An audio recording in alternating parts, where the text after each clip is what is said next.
در پی ادعای بمبگذاری در سفارت‌های تاجیکستان و قرقیزستان با طلب از قزاقستان بیرون کشیدن نیروهای حربیشان، بناهای هر دو سفارت را با کمک سگان بوگیر تفتیش کردند ولی یگان مواد ترکنده پیدا نکردند.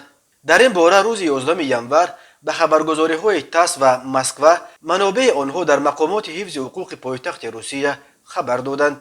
بنا به اطلاع این منابع روز 2 ینور به پشتوای الکترونی های هر دو سفارت از نام نفران نامعلوم مکتوب آمده است که گویا در بناهای سفارت های تاجیکستان و قرقیزستان بمب گذاشتند و در صورت کوشش بی‌ضرر کردنشان آنها می‌ترکند.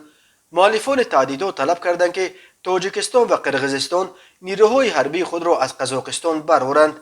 منبع خبرگزاری مسکو گفت کارمندان پلیس با سگان بوگیر داخل بناهای سفارت‌ها و اطراف این بناها را تفتیش کردند. سفارت قرقیزستان در کوچه بلشای اردینکا را حتی موقتا ایواکواسیون کردند ولی در این دو سراغ یگان مواد ترکنده یافت نشد. تاس میگوید سفارت‌ها را ایواکواسیون نکردند ولی تفتیش این حادثه ادامه دارد. مقامات آنهایی را جستجو دارند که به سفارت‌های تاجیکستان و قرقیزستان نامه‌های تهدیدآمیز فرستادند. تلگرام کانال شاد خبر داد که نمایندگی‌های قرقیزستان در کراسنویارسک، ایرکوتسک، سورگوت و یاکوتسک نیز با چنین مضمون نامه‌های تهدیدآمیز گرفتند که این بناها را بمبگذاری کردند و اگر بشکک سربازانش را از قزاقستان پس نکشد این بناها ترکانده می‌شوند ولی در جریان تفتیش این بناها یگان مواد ترکنده یافت نشد.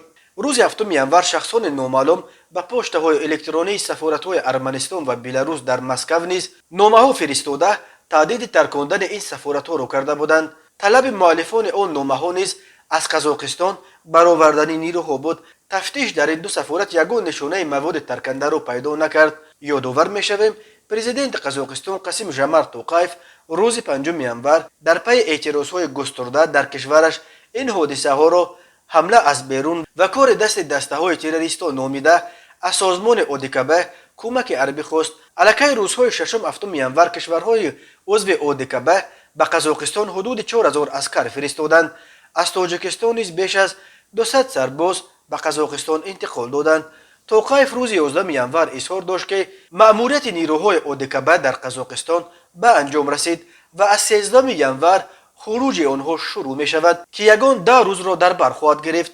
معاون اول سردار ستاد کل قوه‌های مسلح تاجیکستان گنرال مایور میرور خوشبخت میرشکر به خبرگزاری روسی ریا نووستی گفته است بیش از 100 نفر از سربازان تاجیک به قزاقستان فرستاده شده به پاسبانی مرکز گرمدهی رقم 1 تیت 1 شهر الماتا کمک کرده ایستادند. ما باید از همه گونه کوشش‌ها از کار برآوردن این مرکز پیشگیری کنیم گفته است گنرال تاجیک. به فرق از مرکز گرمدهی دوم که بیرون از شهر قرار دارد مرکز گرمدهی رقم 1 در داخل الماتا جایگیر شده تا 20% گرمی و 12% نیروی برق این بزرگترین شهر قزاقستان را تامین می‌کند.